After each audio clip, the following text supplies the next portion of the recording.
नमस्कार दोस्तों, स्वागत करता हूं आपका अपने YouTube channel JB study point में। NTA UGC net paper first का ये ऑनलाइन प्रैक्टिस सेट संख्या 55 है।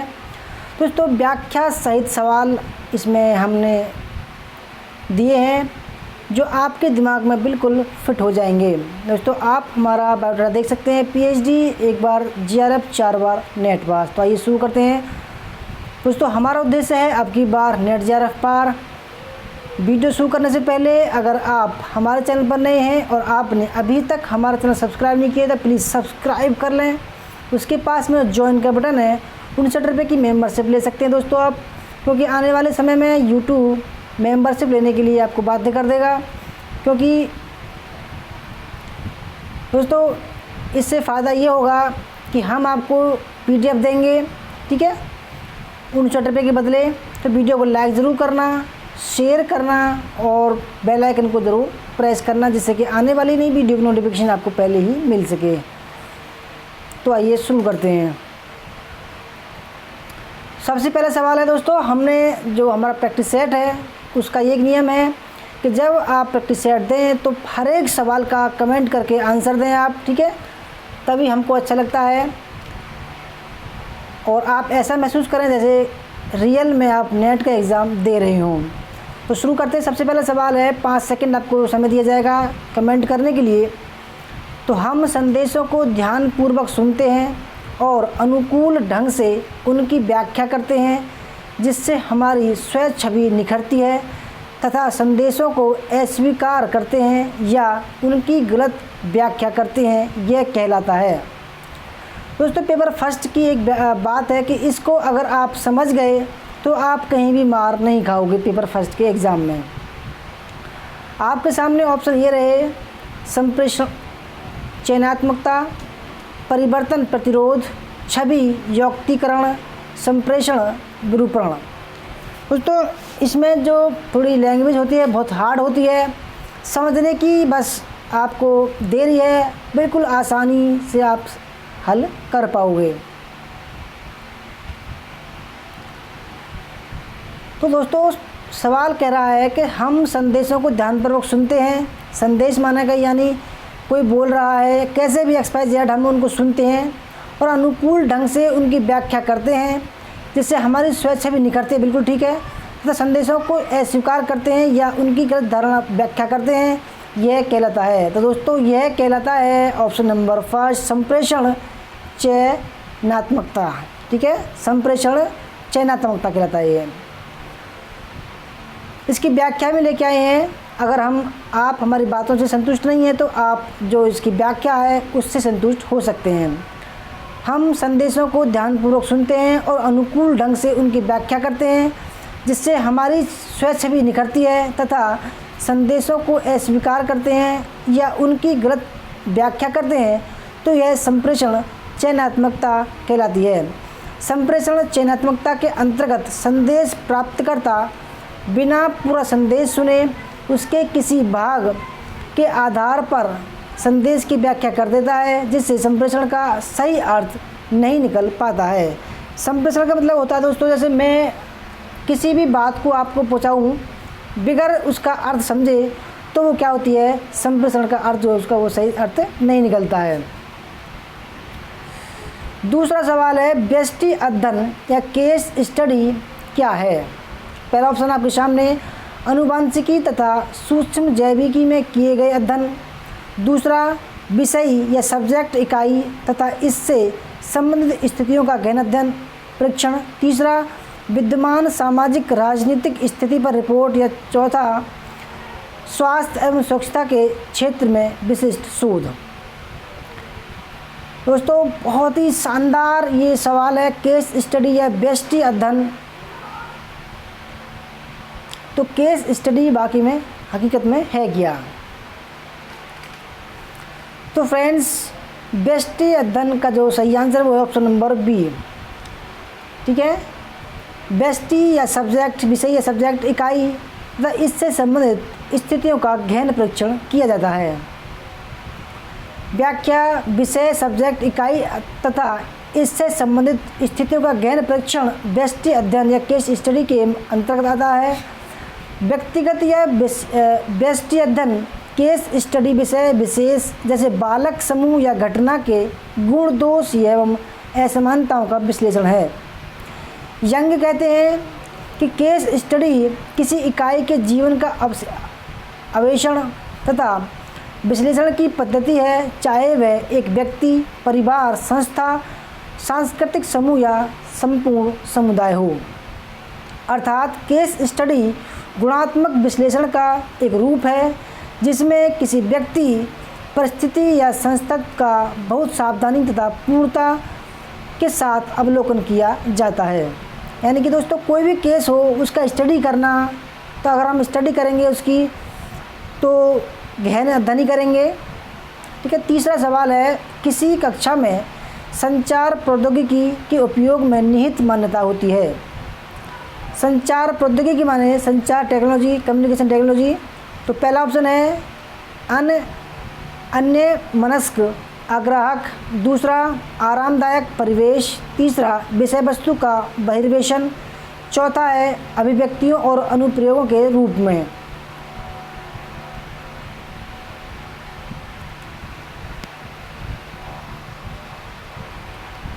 तो फ्रेंड्स, किसी कक्षा में संचार प्रौद्योगिकी के उपयोग में निहित मान्यता कौन सी होती है? तो दोस्तों सही आंसर है इसका ऑप्शन नंबर डी, अभिव्यक्तियों और अनुप्रयोगों के नए रूप।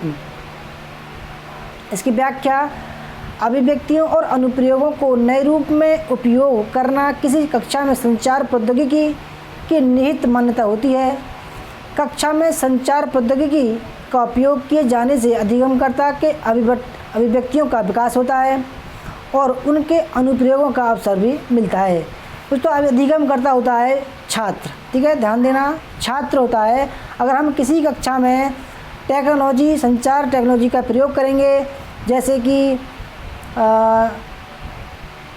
कंप्यूटर हो गया, ठीक है, और प्रोजेक्टर हो गया, और भी जो भी साधन संचार टेक्नोलॉजी के अंदर आते हैं और उनका प्रयोग करेंगे तो बच्चे की पढ़ने में रुचि बढ़ती है। ठीक है।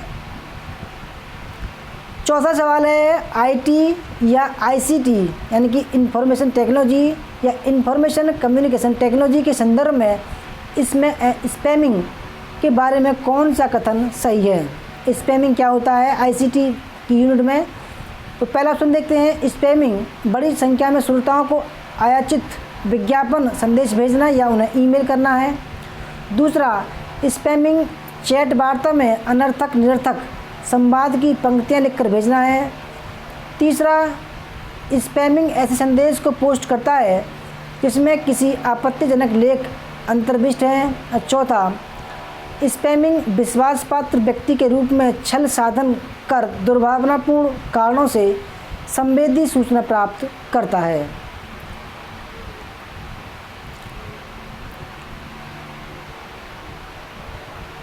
दोस्तों ये चौथा सवाल है। ठीक है, तो इसका सही आंसर है जो स्पैमिंग होता है उसके बारे में जो कथन सत्य है वो ऑप्शन नंबर फर्स्ट। स्पैमिंग बड़ी संख्या में श्रोताओं को आयाचित विज्ञापन संदेश भेजना या उन्हें ईमेल करना होता है। क्योंकि दोस्तों जैसे आप देख सकते हैं, आप ईमेल खोलें या जीमेल खोलें, उसमें स्पैम नाम का एक ऑप्शन होता है। तो स्पैम में ऐसा होता है कि उसमें विज्ञापन वगैरह आते हैं जो आपकी मर्ज़ी के खिलाफ़ आते हैं वो चीज़। ठीक है, आपको नहीं पता होता कि किसने भेज दिया, परंतु ज़बरदस्ती आते हैं वो क्या होता है, वो विज्ञापन होते हैं जो बगैर मर्जी के आते हैं।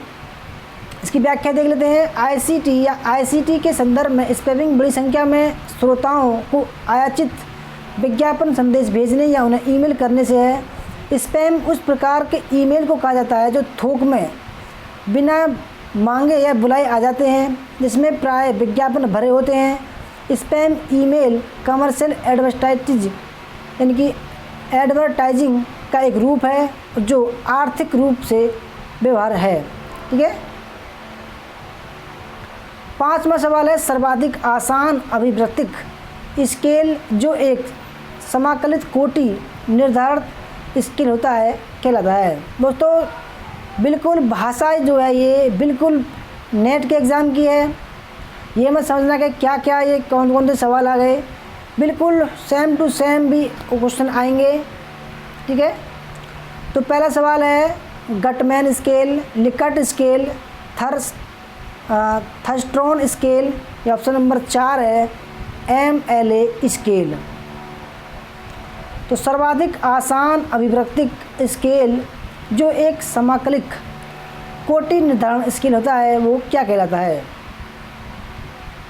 तो फ्रेंड्स सही आंसर इसका लिकर्ट स्केल। ठीक है, नोट्स बना लेना। सर्वाधिक आसान अभिव्यक्तिक स्केल जो एक समाकलित कोटि निर्धारण स्केल होता है लिकर्ट स्केल कहलाता है।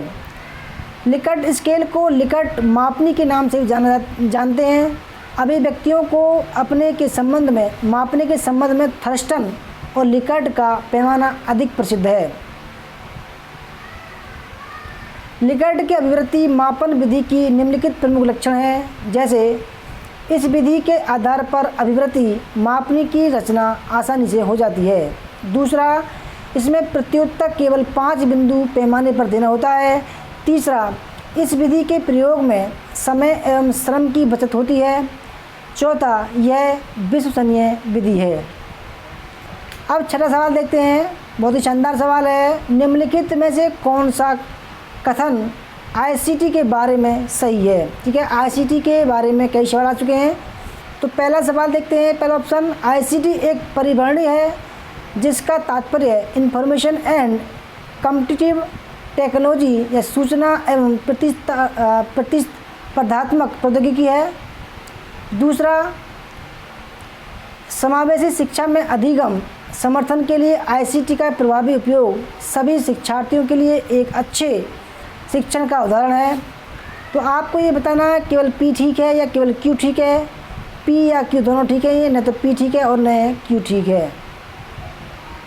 तो ICT के बारे में कौन सा ये सही है?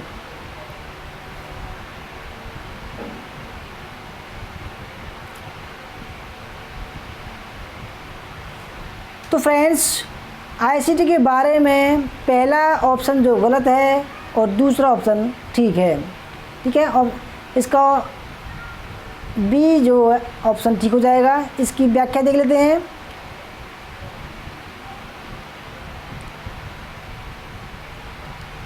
उच्च शिक्षा में ICT information and communication technology एक व्यापक क्षेत्र है जो सूचना के संचालन, रचना, भंडार और उपयोग की योग्यता रखता है। ICT के संदर्भ में निम्नलिखित कथन सही होते हैं। ठीक है, पहला है समावेशी शिक्षा में अधिगम समर्थन के लिए ICT का प्रभावी उपयोग सभी शिक्षार्थियों के लिए एक अच्छे शिक्षण का उदाहरण है। दूसरा, दूरवर्ती स्थानों या क्षेत्रों में शिक्षा की गुणवत्ता बढ़ाने में सहायक है।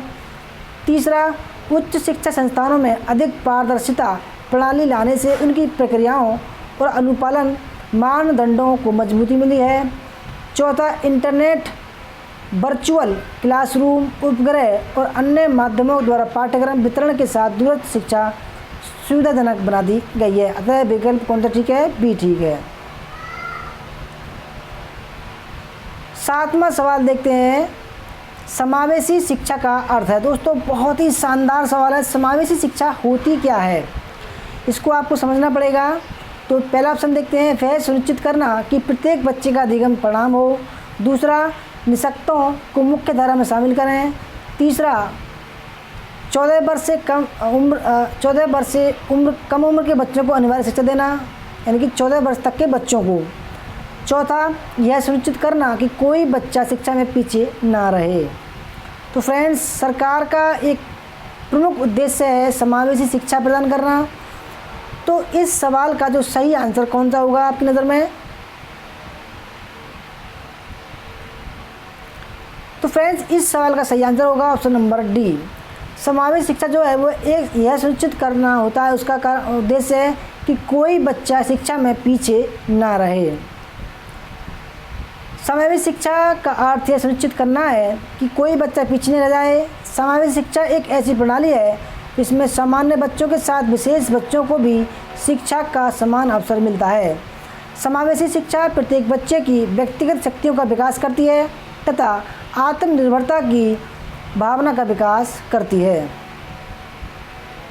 8वां सवाल है, विश्वविद्यालय अनुदान आयोग यानी कि यूजीसी की स्थापना किस अधिनियम के अधीन हुई थी? पहला अधिनियम विश्वविद्यालय अनुदान आयोग 1956, दूसरा 1949, तीसरा 1944 या चौथा 1968। तो किस अधिनियम के तहत विश्वविद्यालय अनुदान आयोग यानी कि यूजीसी की स्थापना हुई थी? कई बार एग्जाम में आ चुका सवाल है ये। तो फ्रेंड्स, इस सवाल का जो सही आंसर है वो है ऑप्शन नंबर फर्स्ट, विश्वविद्यालय अनुदान आयोग 1956 के तहत यूजीसी की स्थापना हुई थी। विश्वविद्यालय अनुदान आयोग की स्थापना विश्वविद्यालय अनुदान आयोग अधिनियम 1956 के अधीन हुई। विश्वविद्यालय अनुदान आयोग यानी कि यूजीसी शिक्षा के मापदंडों के समन्वय, निर्धारण और अनुरक्षण हेतु 1956 में संसद के अधिनियम द्वारा स्थापित एक स्वायत्त संगठन है। पात्र विश्वविद्यालयों और कॉलेजों को अनुदान प्रदान करने के अतिरिक्त आयोग केंद्र और राज्य क्रम सरकारों को उच्चतर शिक्षा के विकास हेतु आवश्यक उपायों पर सुझाव भी देता है। यह बेंगलोर, भोपाल, गुवाहाटी, हैदराबाद, कोलकाता और पुणे में स्थित अपने 6 क्षेत्रीय कार्यालयों के साथ नई दिल्ली में कार्यरत है। यानी कि इसका हेडक्वार्टर कहाँ है? नई दिल्ली में, और इसके 6 कार्यालय ये अलग अलग शहर में है। 9वां सवाल है, वेब पेज के निर्माण हेतु निम्नलिखित में से किसका उपयोग किया जाता है? वेब पेज, ठीक है, HTTP, URL या FTP या HTML। तो दोस्तों वेब पेज, ठीक है, वेब पेज कंप्यूटर जो इंटरनेट होता है उसके, ठीक है, वेब पेज के निर्माण हेतु जब वेब पेज को बनाया जाता है तो उसका निर्माण में क्या यूज होता है? ठीक है, तो फ्रेंड्स इसका सही आंसर है HTML। ठीक है, HTML है क्या, इसके बारे में जानते हैं। आइए इसकी व्याख्या देखते हैं। वेब पेज के निर्माण के लिए HTML का उपयोग किया जाता है। HTML का पूर्ण नाम हाइपर टेक्स्ट मार्कअप लैंग्वेज है। वेब पेज इंटरनेट पर उपलब्ध एक डॉक्यूमेंट होता है जिसे इंटरनेट से जुड़ा हुआ प्रत्येक व्यक्ति वेब ब्राउज़र की सहायता से देख सकता है। वेब पेज को HTML डॉक्यूमेंट के नाम से भी जाना जाता है। वेब पेज को मुख्यतः HTML में ही लिखा जाता है।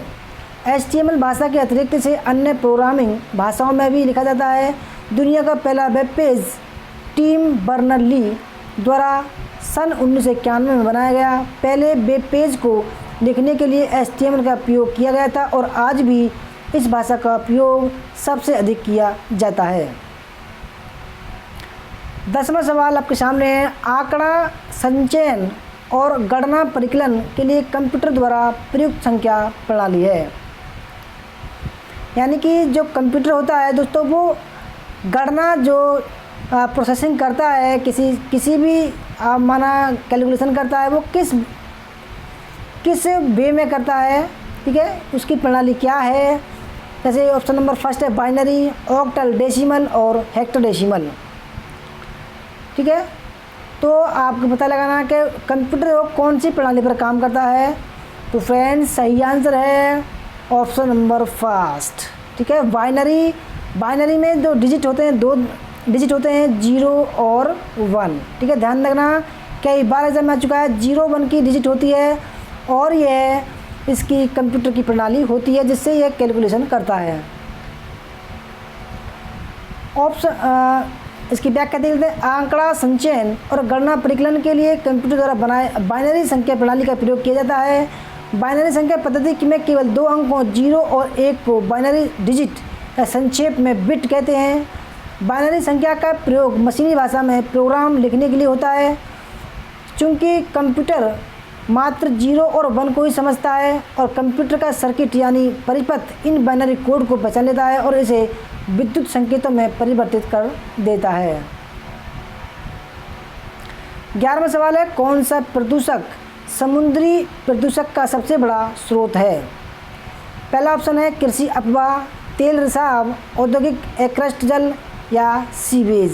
सीवेज माने जो सीवर होते हैं जिनमें महामल मूत्र बह के जाता है, ठीक है, समुद्रों में, तो उसमें सबसे बड़ा जो प्रदूषक होता है, समुद्री प्रदूषण का सबसे बड़ा कौन सा स्रोत है?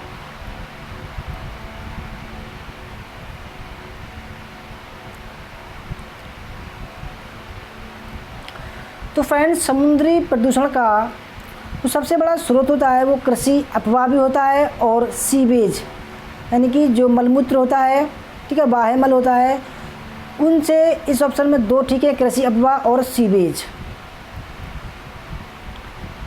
इसकी व्याख्या दे देते हैं। समुद्री पर्यावरण विभिन्न स्रोतों और स्वरूपों के माध्यम से दूषित और प्रदूषित हो रहा है। समुद्री प्रदूषण के प्रमुख स्रोत रसायन, ठोस अपशिष्ट, रेडियोधर्मी तत्वों का निर्वहन, औद्योगिक और कृषि प्रदूषण, मानव निर्मित तलछट यानी कि मलमूत्र, तेल फैलाने जैसे कई और कारक हैं। समुद्री प्रदूषण में सबसे अधिक और बड़े पैमाने के जो स्रोत हैं वो है कच्चा तेल और पेट्रोलियम, सागरों में जानबूझकर रासायनिक पदार्थों का निकास, जैविक कूड़ा करकट तथा सीवेज को समुद्र में डालना, गंदे पानी का सागरों में निकास, ज्वालामुखी प्रस्फुटन और अंतरिक्षीय कूड़ा। तो इसमें कौन सा विकल्प सही हो जाएगा? ए और डी।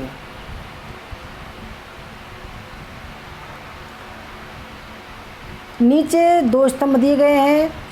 स्तंभ ए में शिक्षण पद्धतियां हैं और स्तंभ बी में फोकस की सूची, ठीक है, किस पे फोकस किया जाता है। तो पहला देखते हैं, स्तंभ ए में ये व्याख्यान पद्धति है, उसके सामने है किसी कार्य से प्रतिभाग परकता पर जोर देना, दूसरा प्रदर्शन विधि, तीसरा परियोजना विधि, चौथा सहयोगात्मक विधि। बी में किसी कार्य से प्रतिभाग परकता पर जोर देना, दूसरा अनुभव आधारित अधिगम, तीसरा बहुत अधिक ज्ञान प्रदान करना, चौथा विद्यार्थी अब विभिन्न कार्यकलाप एक साथ निष्पादित करते हैं और सीखते हैं। आपके सामने ऑप्शन भी दे रखे हैं इन्होंने कि कौन सा ऑप्शन किससे मिलेगा।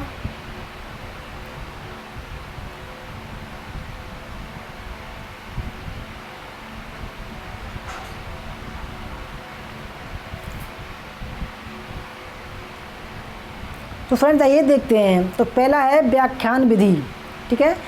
व्याख्यान विधि में क्या होता है? व्याख्यान विधि में दोस्तों होता है ऑप्शन नंबर थर्ड, बहुत अधिक ज्ञान प्रदान करना। जैसे किसी चीज़ की हम व्याख्या करते हैं तो उससे क्या होता है, बहुत बड़ी मात्रा में हम ज्ञान प्रदान करते हैं, ठीक है। दूसरा है प्रदर्शन विधि, एग्जीबिशन विधि मेथड। दोस्तों इसमें होता है अनुभव आधारित अधिगम, ठीक है, अनुभव आधारित अधिगम। तीसरा है परियोजना विधि। परियोजना विधि में होता है विद्यार्थी विभिन्न कार्यकलाप एक साथ निष्पादित करते हैं और सीखते हैं। और चौथे का हो जाएगा ऑप्शन नंबर फर्स्ट, सहयोगात्मक विधि से हो जाएगा किसी कार्य से प्रतिभाग परकता पर जोर देना। तो फ्रेंड्स 12वें का जो सही आंसर हो जाएगा वो हो जाएगा ऑप्शन नंबर डी। 13वां सवाल है, निम्नलिखित में से सभी शैक्षणिक उपाधियों तथा प्रमाण पत्र, डिप्लोमा, डिग्री, अंकपत्र इत्यादि का ऑनलाइन स्टोर हाउस क्या है? दोस्तों विशेष महत्वपूर्ण सवाल है सरकार की तरफ से।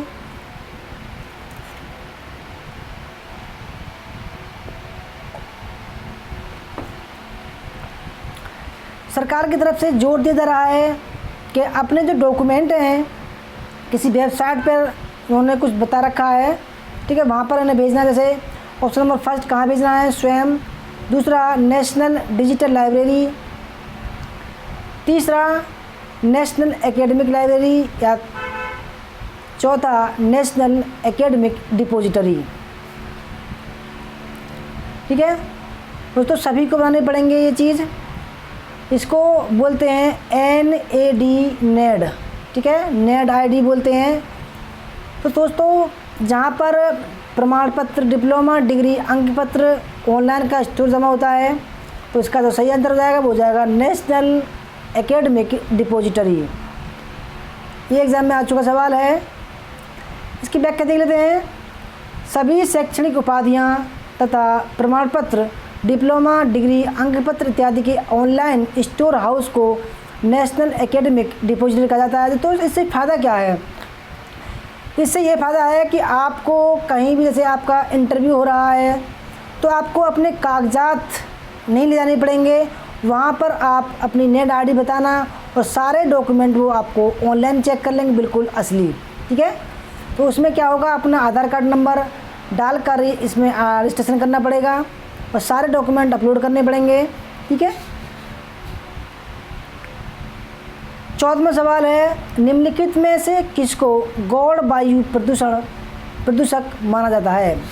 किसको गौण वायु प्रदूषक माना जाता है? Option first nitric oxide, second ozone, third sulphur dioxide या फोर्थ कार्बन मोनोऑक्साइड।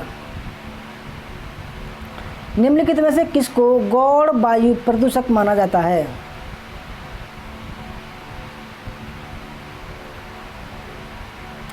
तो फ्रेंड्स सही आंसर है ऑप्शन नंबर वी, ओजोन। ठीक है, ओजोन को गौण वायु प्रदूषक माना जाता है।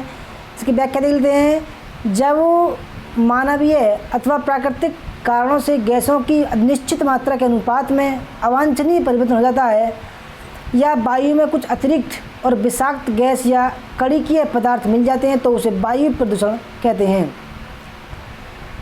Carbon dioxide, carbon monoxide, sulphur dioxide, nitric oxide ये सब प्रमुख वायु प्रदूषक हैं, अर्थात ये प्रदूषक स्रोत से सीधे वायु में मिलते हैं, जबकि ओजोन और पैन इत्यादि गैसें गौण वायु प्रदूषक मानी जाती हैं। 15वां सवाल, निम्नलिखित तर्क में तर्क की पहचान कीजिए। कागज़ पर लेखन, बोर्ड पर लेखन के सदस्य है। दोस्तों ये जो है कुछ आपको तर्क दिया गया है, उस पर ये कौन सा तर्क है? कागज़ पर लेखन, बोर्ड पर लेखन के सदृश है। निगमनात्मक, परिकल्पनात्मक, सादृश्यात्मक या ऑप्शन नंबर डी आगमनात्मक। ठीक है, आगमनात्मक। तो दोस्तों बहुत ही शानदार सवाल है, क्योंकि ये ऐसे सवाल जब आते हैं तो स्टूडेंट घूम जाते हैं। हमको घूमना नहीं है, केवल समझना है। ठीक है, कागज़ पर लेखन, बोर्ड पर लेखन के सदृश है, यानी कि ये कह रहा है कि हम जब कागज़ पर लिखते हैं तो बोर्ड के समान होता है। दोस्तों 15वें का जो सही आंसर है वो जाएगा सदृशात्मक, ऑप्शन नंबर सी, यानी कि सदृश है तो क्या हो गया, सदृशात्मक, समान दृष्टि वाला। दिया गया तर्क है कि कागज़ पर लेखन, बोर्ड पर लेखन के सदस्य है। यह सादृश्यात्मक तर्क की पहचान या उदाहरण है। पूर्व अनुभवों का प्रयोग करते हुए सादृश्यमूलक तर्क नई समस्याओं के समाधान का एक शक्तिशाली तरीका है। 16वां सवाल है, कक्षा शिक्षण के संदर्भ में मुस्कान या भ्रटकी तनाव का उपयोग जब अवाचिक संकेत के रूप में किया जाता है तो इससे निम्नलिखित में से कौन सा मूलभूत प्रकार संपन्न होता है? पहला ऑप्शन है शाब्दिक संकेत कार्य का विरोधाभास, तीसरा शाब्दिक संकेत कार्य का नियमन, प्रकार प्रतिस्थापन या ऑप्शन नंबर डी प्रकार परिपूरक।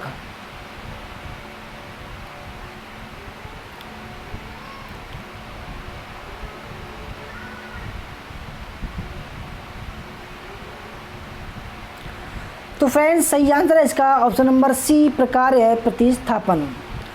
इसकी व्याख्या देख लेते हैं, समझ में आ जाएगा आपको। कक्षा शिक्षण के संदर्भ में मुस्कान या भ्रकुटी तनाव का उपयोग जब अवाचिक संकेत के रूप में किया जाता है तो इससे प्रकार प्रतिस्थापन जैसे मूलभूत प्रकार संपन्न होता है। अवाचिक संप्रेषण में संकेतों में भावों के माध्यम से संदेश प्रेषित किया जाता है, यानी कि अवाचिक माने कि जहाँ बात नहीं, यानी कि जहाँ बोला ना जा क्या हो। ठीक है, वहाँ से क्या होता है, भाव व्यक्त किए जाते हैं, संकेत व्यक्त किए जाते हैं। 17वां सवाल है, एक शोधकर्ता अपने शोध में शून्य परिकल्पना को अस्वीकार करने में विफल रहता है, उसकी मूल शोध परिकल्पना के लिए इसके क्या निहितार्थ होंगे? पहला, शोध परिकल्पना को स्वीकार कर लेगा, शोध परिकल्पना को अस्वीकार कर लेगा, शोध परिकल्पना पर कोई निर्णय नहीं लेगा या शोध परिकल्पना में सुधार करेगा।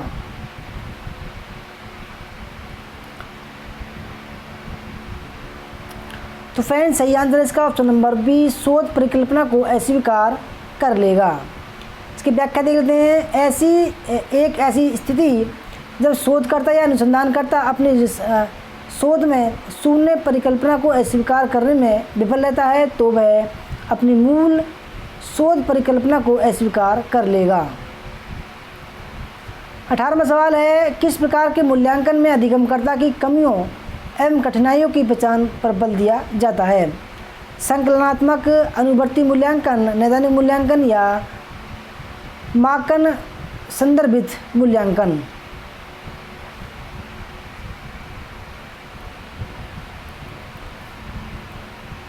किस प्रकार के मूल्यांकन में अधिगमकर्ता की कमियों एवं कठिनाइयों की पहचान पर बल दिया जाता है? दोस्तों सही आंसर है नैदानिक मूल्यांकन। ठीक है, नैदानिक मूल्यांकन। इसकी व्याख्या देख लेते हैं। नैदानिक मूल्यांकन में अधिगमकर्ता की कमियों और कठिनाइयों की पहचान पर बल दिया जाता है।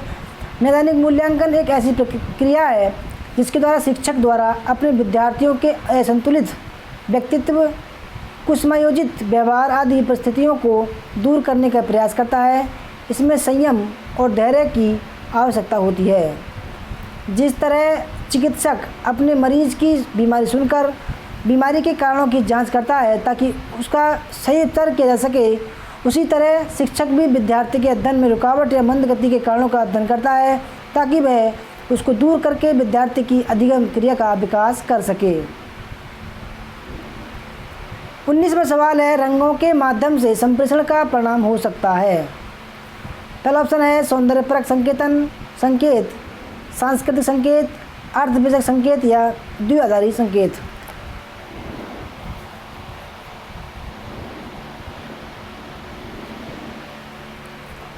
रंगों के माध्यम से संप्रेषण का परिणाम हो सकता है।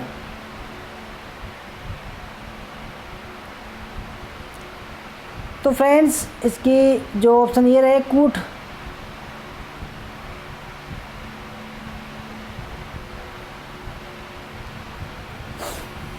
तो फ्रेंड्स रंगों के माध्यम से संप्रेषण का जो परिणाम हो सकता है वह होता है सौंदर्यपरक संकेत और सांस्कृतिक संकेत। ऑप्शन नंबर इसका डी वो सही आंसर हो जाएगा। ए और बी ठीक है और बाकी गलत है। रंगों के माध्यम से संप्रेषण का परिणाम यह हो सकता है कि वे सौंदर्यपरक संकेत भी देते हैं और सांस्कृतिक संकेत भी देते हैं।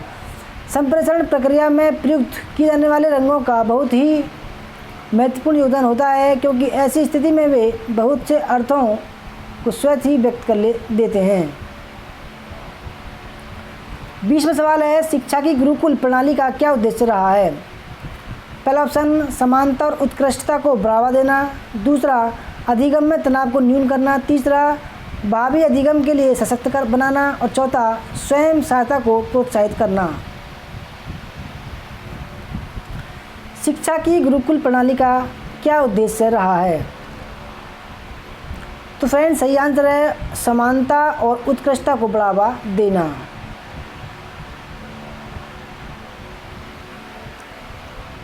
इसकी व्याख्या, शिक्षा की गुरुकुल प्रणाली का मुख्य उद्देश्य समानता और उत्कृष्टता को बढ़ावा देना है।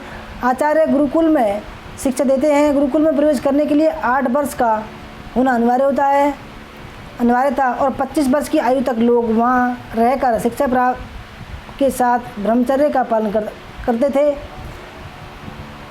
गुरुकुल में छात्र इकट्ठा होते थे और अपने गुरु से वेद सीखते थे।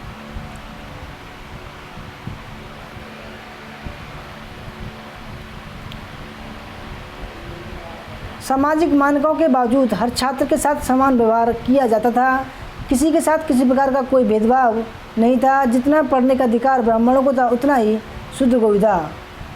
गुरुकुल का मुख्य उद्देश्य ज्ञान विकसित करना और शिक्षा पर अत्यधिक ध्यान केंद्रित करना होता था।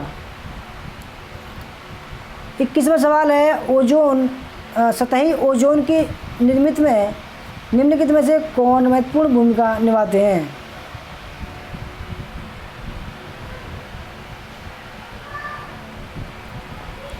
ऑप्शन नंबर फर्स्ट है आपके सामने नाइट्रोजन के ऑक्साइड, सल्फर के ऑक्साइड, सूर्य का प्रकाश या कार्बन मोनोऑक्साइड। सतही ओजोन की निर्मित में निम्नलिखित में से कौन महत्वपूर्ण भूमिका निभाते हैं?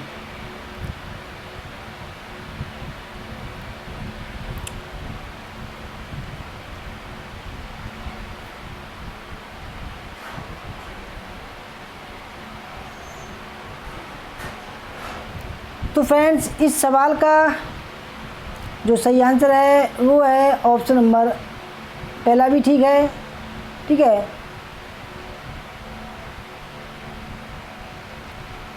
तीसरा भी ठीक है और चौथा भी ठीक है। तो ऑप्शन नंबर इसका सी जो सही आंसर हो जाएगा, ए, सी और डी।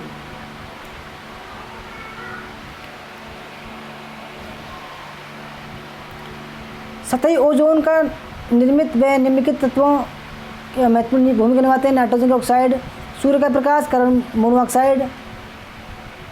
सभी सतही ओजोन एक प्राथमिक प्रदूषक नहीं है, बल्कि यह सूर्य के प्रकाश की उपस्थिति में नाइट्रोजन ऑक्साइड, कार्बन मोनोऑक्साइड की आवश्यकता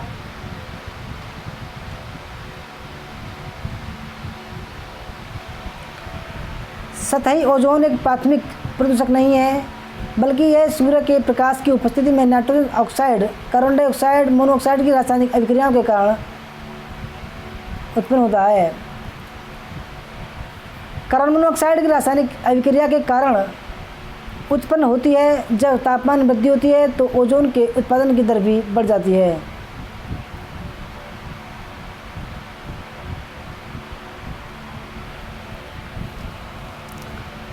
बाईसवां सवाल है, कोई अध्यापक कक्षा में अपनी प्रस्तुति के समर्थन में बहुत से सकारात्मक और नकारात्मक उदाहरण प्रस्तुत करता है। यह शिक्षण के लिए किस स्तर से संबंधित है? ऑप्शन नंबर फर्स्ट है स्वायत्त विकास स्तर, स्मृति स्तर, अवबोध स्तर, या ऑप्शन नंबर डी चिंतन स्तर।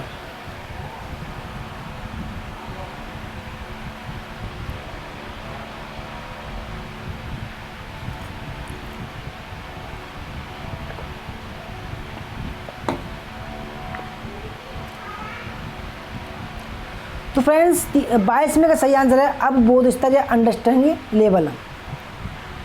कोई अध्यापक कक्षा में अपनी प्रस्तुति के समर्थन में बहुत से सकारात्मक और नकारात्मक उदाहरण प्रस्तुत करता है तो वह शिक्षण के अवबोध स्तर से संबंधित होता होगा।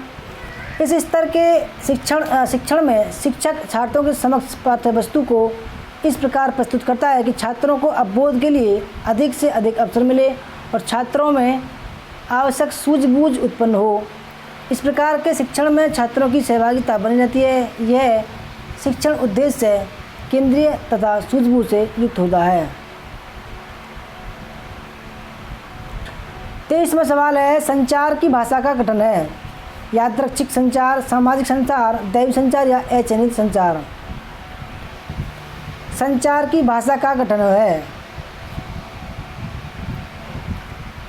तो फ्रेंड्स, सही आंसर है इसका ऑप्शन नंबर 23वें का सही आंसर ऑप्शन नंबर बी सामाजिक संचार, ठीक है, सोशल वर्ड।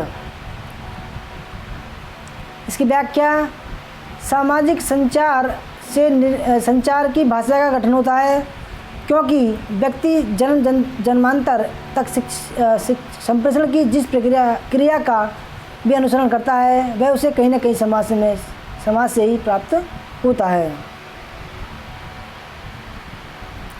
24वां सवाल है, निम्नलिखित में से कौन सी बीमारियां प्रदूषण जल के कारण होती हैं?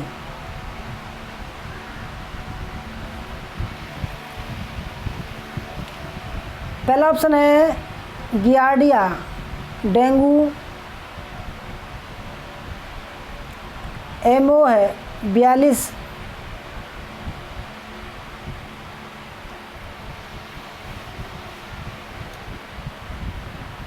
फ्रेंड्स, कौन सी बीमारियां प्रदूषित जल के कारण होती हैं? तो फ्रेंड्स, सही आंसर है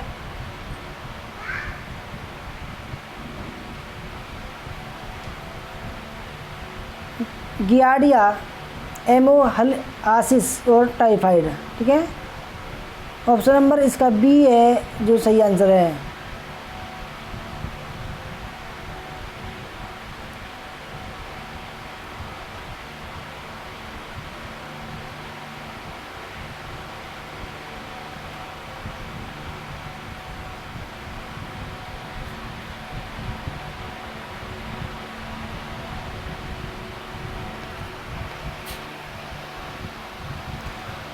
रोगाणुओं जहरीले पदार्थों तथा अनावश्यक मात्रा में लवणों से युक्त जल को प्रदूषित जल कहा जाता है। प्रदूषित जल के कारण रोगजन जीवों से उत्पन्न बीमारियां निम्नलिखित हैं, जैसे विषाणु द्वारा, पीलिया, गैस्ट्रोइंटेराइटिस, जुकाम, संक्रामक,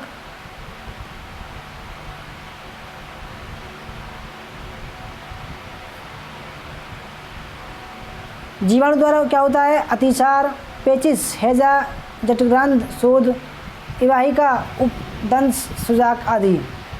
और प्रोटोजोआ द्वारा एमोहेबियासिस, रूणता, नियर्डिया, रूणता, निद्रा रोग। दोस्तों 25वां सवाल है, सेट ए और सेट दे रखे हैं दो। सेट ए में ब्लूम की वर्गीकी के अनुसार अधिगम के विभिन्न स्तर दिए गए हैं और जबकि सेकंड में उनके उदाहरण दिए गए हैं। तो जैसे फर्स्ट में दे रखा है अधिगम स्तर और यानी कि स्मृति स्तर, अवबोध स्तर, विश्लेषण स्तर और सृजन स्तर। सेकंड में दी गई संकल्पना के उदाहरण की पहचान करना, नए विचार उत्पन्न करना, सूचना अनुसरण करना, सूचना का कई भागों में पृथक्करण करना। आपके सामने ऑप्शन दे रखे हैं, ठीक है, कूट दे रखे हैं आपके सामने।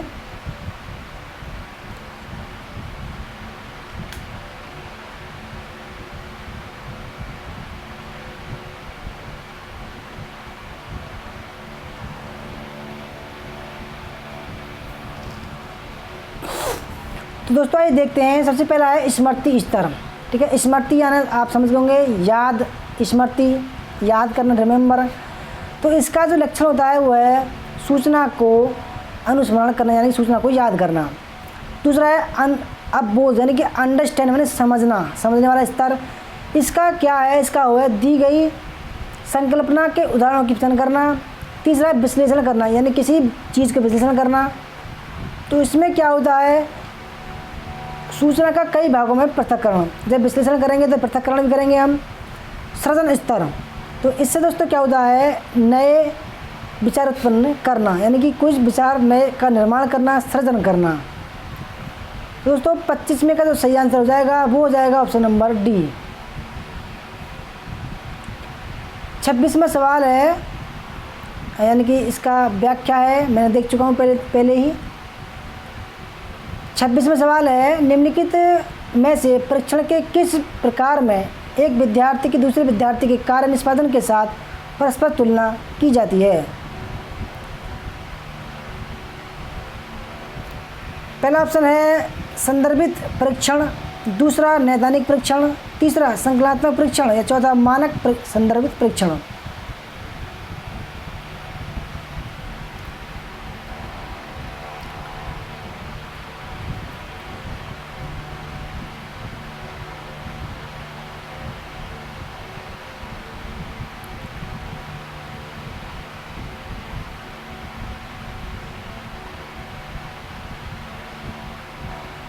तो फ्रेंड्स इस सवाल का जो सही आंसर है वो है ऑप्शन नंबर डी, मानक संदर्भित परीक्षण। ठीक है, ऑप्शन नंबर डी इसका राइट आंसर है। इसकी व्याख्या देख लेते हैं। मानक संदर्भित परीक्षण में एक विद्यार्थी एक दूसरे विद्यार्थी के कार्य निष्पादन के साथ परस्पर तुलना की जाती है। एक पाठचर्या का परीक्षण एक निश्चित निष्कर्ष जैसे निकष संदर्भित परीक्षण CRT कहते हैं, अथवा एक सामान्य वितरण जैसे मानक संदर्भित परीक्षण कहते हैं NRT।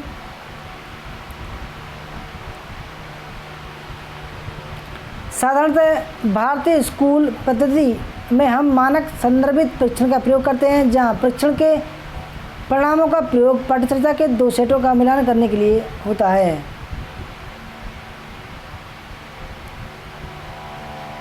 और हमारा लास्ट सवाल है, कच्छ वनस्पति कहाँ मिलती है? ताज़ा जल प्रणाली में, संताप क्षेत्र में या अर्ध शुष्क क्षेत्र में या खारा जल में पाई जाती है। कच्छ वनस्पति कहाँ पाई जाती है?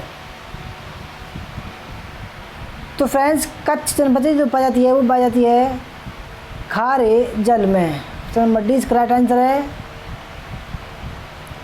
इसकी व्याख्या देख लेते हैं। कच्छ वनस्पति का मैंग्रोव वनस्पति के नाम से भी जाना जाता है।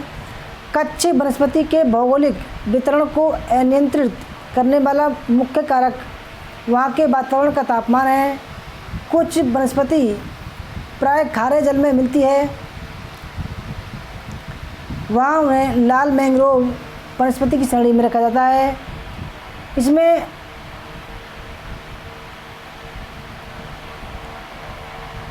इसमें एक तरह की विशेष रूपांतरित जड़ें होती हैं जो तने के निचले भाग से निकलकर धरती तक पहुंचती हैं और नीचे पौधों को स्थिरता प्रदान करती हैं, इसलिए इन्हें स्थिर जड़ें भी कहा जाता है। ये जड़ें पौधों को ऐसे स्थानों में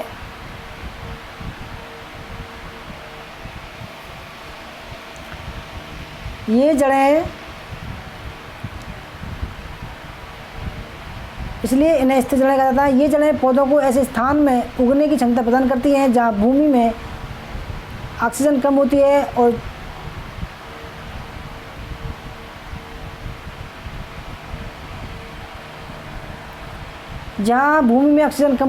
और इन्हीं जड़ों से पौधा वातावरण से हवा, भूमि से पोषक तत्व प्राप्त करता है। दोस्तों ये थी हमारी आज की ऑनलाइन प्रैक्टिस सेट संख्या 54 पेपर फर्स्ट की। आपको कैसी लगी ईमानदारी से बताना। अच्छी लगे तो लाइक करना, शेयर करना, कमेंट करना और हमारे चैनल JB स्टडी पॉइंट को सब्सक्राइब कर देना। उसके पास में जो बेल आइकन उसको प्रेस कर देना जिससे आने वाली नई वीडियो की नोटिफिकेशन आपको पहले ही मिल सके। दोस्तों बने रहिए मेरे साथ। जय हिंद, जय भारत, वंदे मातरम।